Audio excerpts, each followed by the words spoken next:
Printsess Marie-Louise Schleswig-Holsteini hertsogkonnast oli üks kuninganna Victoria paljudest lastelastest, kuid kuninglik veri ei taganud muinasjutulist elu.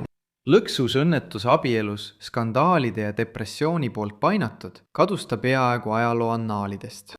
Ometi trotsis ta ootusi ja sai üheks Suurbritannia armastatuimaks kuninglikuks isikuks ning kandis ka Princess of Nowhere tiitlit. Kuidas ta siis nii sügavale langes ja uuesti tõusis ning miks teda nii kutsutakse?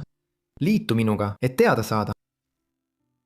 Printsess Marie-Louise sündis 12. augustil 1872 Inglismaal vanematele prints Kristjanile ja printsess Helenale Schleswig-Holsteini suguvõsast. Printsess Helena oli Ühendkuningriigi kuninganna Victoria 3. tütar ja seetõttu veetis perekond tema ümber palju aega. Tegelikult elas perekond Ühendkuningriigis Victoria kõrval, kus Marie-Louise ja tema 3 vanemat õde-venda õppisid isa ja erinevate koduõpetajate käe all saksa ajalugu ja kirjandust. Täiskasvanuna nägi Marie-Louise paljudel fotodel välja väga kuninglik, kandes hinnalisi ehteid ja keerukaid kleite, kuid lapsepõlves paistis, et kuninganna Victoria arvas teisiti. Kuninganna valvas sageli oma lapselapsi, kui Helena ja Kristjan olid ära, ning ühel korral sai Helena emalt telegrammi, milles seisis. Lapsed on väga hästi, aga vaene väike Louise väga inetu. Väidetavalt jäi Victoria nende sõnade juurde kogu oma pika elu jooksul, kuid sellest hoolimata oli neil 2 hea suhe. Noore naisena tekkis Marie-Louisel kirg õppida tundma maailma, kus ta elas, ja tal tekkis suur soov reisida. Paljud tema õhtud möödusid ajalooraamatutesse süvenedes ning õnneks tähendas tema kuninglik staatus, et ta sai sageli oma silmaga näha neid paiku, millest ta luges. 1890 aastal, kui ta viibis oma nõbu pulmas Berliinis, kohtus ta ei kellegi muu kui Anhalti printsi Adibertiga, sarmika ratsaväeohvitseriga, kes esmalt köitis tema tähelepanu ja seejärel tema südame. Vaid mõned nädalad pärast nende esimest kohtumist kihlusid Adibert ja Marie-Louise ning kuninganna Victoria ise kiitis selle suhte heaks, mis oli tema lapselapsele suureks õnneks. Paar abiellus Windsoris 6. juulil 1891. Marie-Louise oli napilt enne oma 19. sünnipäeva, samal ajal kui Adibert oli just saanud 25.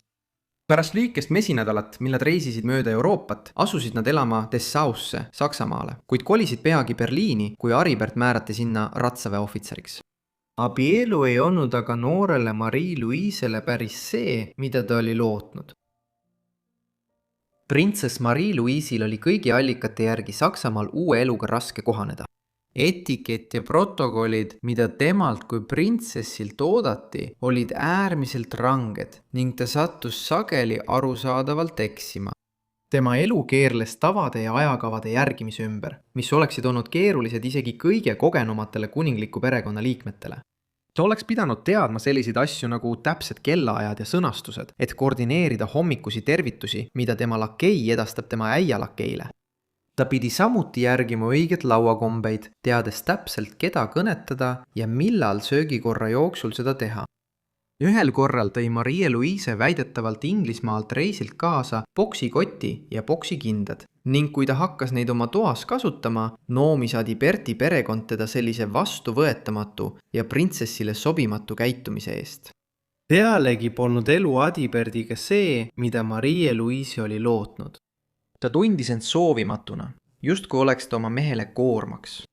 Selle tulemusena langes ta depressiooni ja hakkas kannatama mitmete tõsiste haiguste all, sealhulgas bronhiidi ja kopsupõletiku käes. Ta muutus muret tekitavalt kõhnaks ja nõrgaks, mis võis viidata anoreksiale ning tema seisundist sai kuulujuttude allikas tema abikaasa sugulaste seas.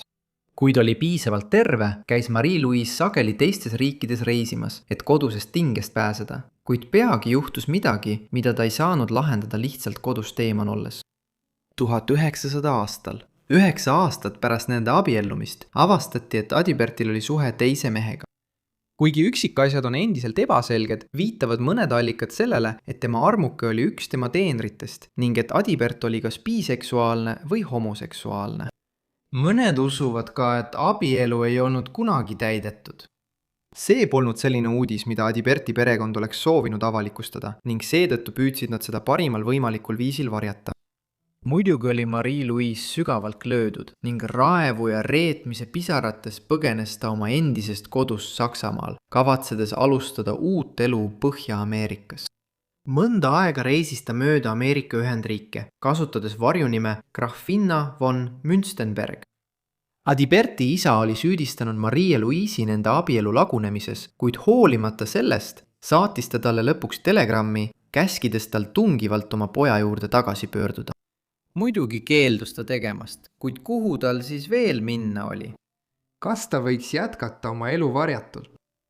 Õnneks oli kuninganna Victoria saanud uudise vaid tund hiljem ja saatis Marie-Louise'le kohe omaenda telegrammi. Ütja mu lapselapsele, et ta tuleks minu juurde koju, seisis seal. Ja nii ta tegigi, täpselt seda. Marie-Louise'i saabumist Inglismaale pervitas kiri, mille oli saatnud ei keegi muu kui Adibert ise. Hiljem meenutas ta seda oma mälestustes, öeldes, et Adibert oli kirjutanud, et elu koos temaga oli talumatu ning seetõttu oli ta palunud oma isal kasutada oma suveräänset õigust ja kuulutada abielu tühiseks. Just nii juhtuski. Adiberti isa püüdis abielu tühistada, kuid kuna pulmad toimusid Inglismaal, ei saanud Saksamaa seadused kehtida. Marie-Louise palkas siis lahutusadvokaadi, et see asi lõplikult lahendada, kuid Adibert oli kohtuasja juba enne selle algust enda kasuks paika pannud. Adibert püüdis Marie-Louise'i laimata terve hulga halvustavate väidetega. Ta ütles oma advokaadile, et naine oli olnud alkohoolik ja narkomaan, kes nautis oopiumi tarvitamist.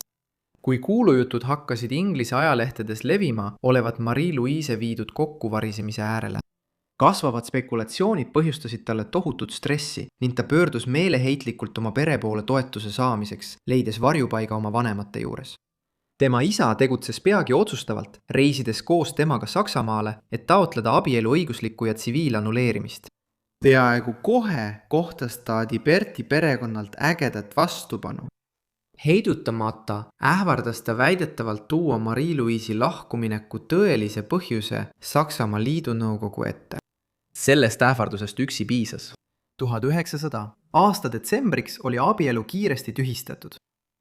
Hoolimata sellest, et paberil oli tema abielu tühine, ei saanud Marie-Louise kunagi Adiberti haardest tõeliselt vabaks. Inglise kiriku põhimõtete kohaselt pidas ta oma abielu tõotusi siduvaks ning seetõttu ei püüdnud ta kogu oma ülejäänud elu jooksul kunagi luua romantilisi suhteid ega uuesti abielluda. Kuningas Edward VII, Marie-Louise'i onu, olevat tema saatuse kokku võtnud sõnadega. Vaene Marie-Louise, ta tuli tagasi täpselt nii, nagu ta läks. Pärast segast lahutust kolis Marie-Louise oma majja South Kensingtonis, Londonis. Kohtuprotsessi pinged olid tema vaimsele tervisele rängalt mõjunud. Abielu oli osutunud valusalt erinevaks kõigest, mida Marie-Louise oli ette kujutanud, jättes tema ellu suure ja rahutuks tegeva tühimiku sinna, kus tema tulevik kunagi kindlana näis. Üks silmapaistev näide tema haprast seisundist ilmes jahmatavas juhtumis, mida ta hiljem kirjeldas. Marie-Louise väitis, et teda külastas tema vend Christian Victor, kes oli olnud sõjaväeohvitser ja hukkunud Pretorias Buuri sõja ajal rohkem kui aasta varem.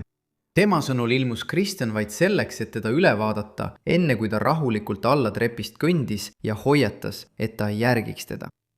Kas Marie-Louise tõesti uskus, et nägi oma venna vaimu või oli see episood kasvava stressi ja leinailming jääb painavaks küsimuseks?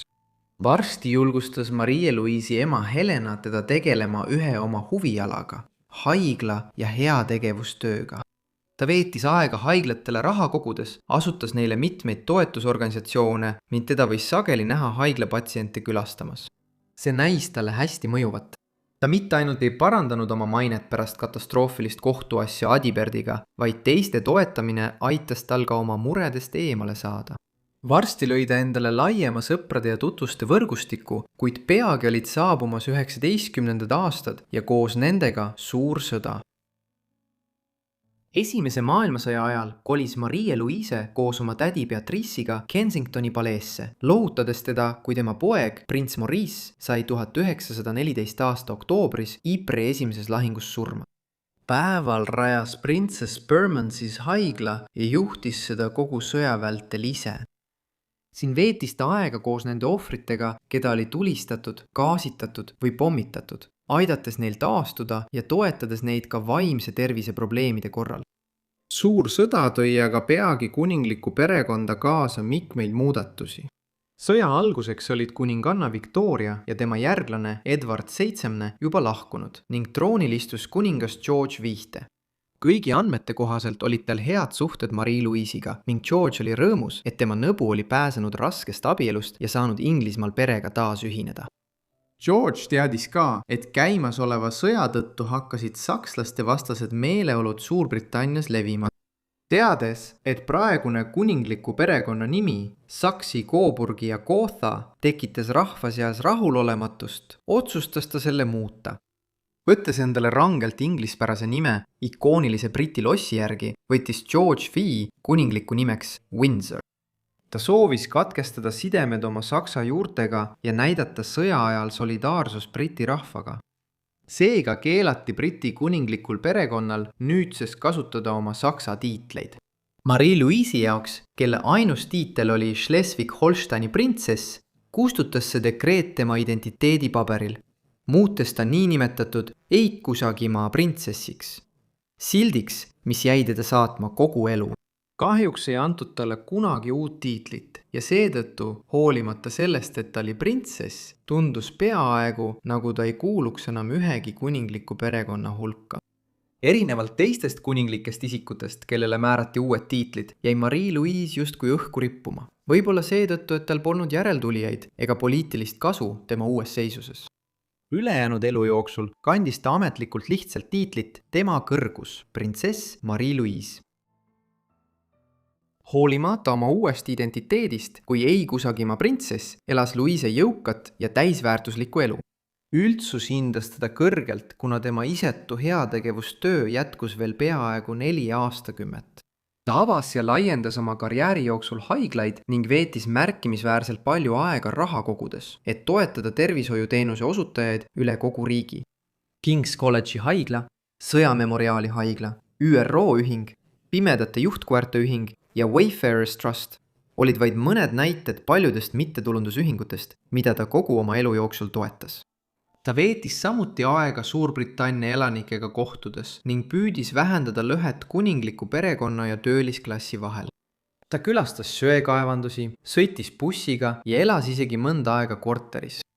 Need võivad nüüd tunduda väikeste žestidena, kuid suure osa 20. sajandi alguspoole jooksul ei seostatud selliseid tegusid kuninglike isikutega. Kuigi Marie-Louise oli oma perekonnas suhteliselt tundmatu liige, tõi ta Briti kuninglikku perekonda inimliku ja lähedase näo, mida enne teda oli palju vähem. Vabal ajal oli ta viljakas kunstnik. Eriti armastas ta akvarelle ning tal oli ka suur kirg muusika ja tantsimise vastu. Inglismaal oli ta õnnelik, et teda ümbritses perekond, kes kõigi juttude järgi toetas tema kirgi ja võimaldas tal end väljendada. Pärast lahkuminekut Adi Pertiga sai ta pühenduda oma kirele ehk maailmas ringi rändamisele ning leidis kahtlemata, et vallaline elu oli tema jaoks õige tee. Marie-Louise oli juba vanaduspõlve lähedal, kui Teine maailmasõda puhkes ja ta meenutas oma mälestustes, kuidas ta huviga jälgis RAF-i pommitajate lende Ascoti kohal lahingusse suundudes. Vaatamata sellele, et tema kodu oli sõjas peaaegu hävitatud, elas Marie-Louise konflikti üle ja jätkas oma heategevuslikku tööd kuni elu lõpuaastateni. Tema arstid hoiatasid teda isegi, et ta võtaks veidi rahulikumalt, kuid ta ei võtnud seda kuulda. Heategevuslikust tööst sai üks tema suurimaid kirgi ja ta nautis oma tihedat ajakava. Pärast aastaid kuninglikku teenistust ja mõtisklusi avaldas Marie-Louise lõpuks oma mälestused My Memories of Six Reigns 1956 aastal. Elava ja paljastava kroonika elust, mis möödus monarhia südames ja selle ümber. Vaid mõni kuu hiljem, 8. detsembril 1956, lõppes tema elu rahulikult tema Londoni kodus 84-aastaselt. Oma surma ajal oli ta üks vaid 6 elus olevast kuninganna Victoria lapselapsest ja vanim elav kuningliku perekonna liige. täna puhkab ta Windsori lossi suures pargis oma armastatud õe kõrval, kes jäi kogu tema pika elu jooksul üheks tema lähedasemaks sõbraks. Vaatamata oma heategevuslikele ettevõtmistele hinnati tema vara väärtuseks peaaegu 110 000 naela, mis tänapäeval oleks umbes 2,5 miljonit naela. Printsess Marie-Louise näitas maailmale, et kuninglikud isikud võivad elus teha kõike, mida nad soovivad, ning sillutas uue tee väljaspool printsessi eluviisi rutiini ja reegleid. Kuigi ta oli printsess ilma kuningriigita, oli tal üks rikkalikumaid ja auhinnatumaid elusid kaasaegses kuninglikus ajaloos, mille lugu hõlmas 2 maailmasõda, 6 monarhi ja sajandit muutusi. Suur tänu kõigile, et vaatasite seda videot Schleswig-Holsteini printsess Marie-Louise kohta. Loodan, et pidasite seda huvitavaks. Andke mulle kommentaarides teada, mida arvasite tema elust, ja kui teil on ettepanekuid, siis andke neist samuti kommentaarides teada. Loodan, et olete minu kanalit tellinud ja teavitusmärguanded sisse lülitanud, et saaksite kõik minu videod kohe, kui nad üles laen. Igatahes, see on kõik minu poolt, seega näeme teid kõiki järgmises Forgotten Lives'i osas. Aitäh!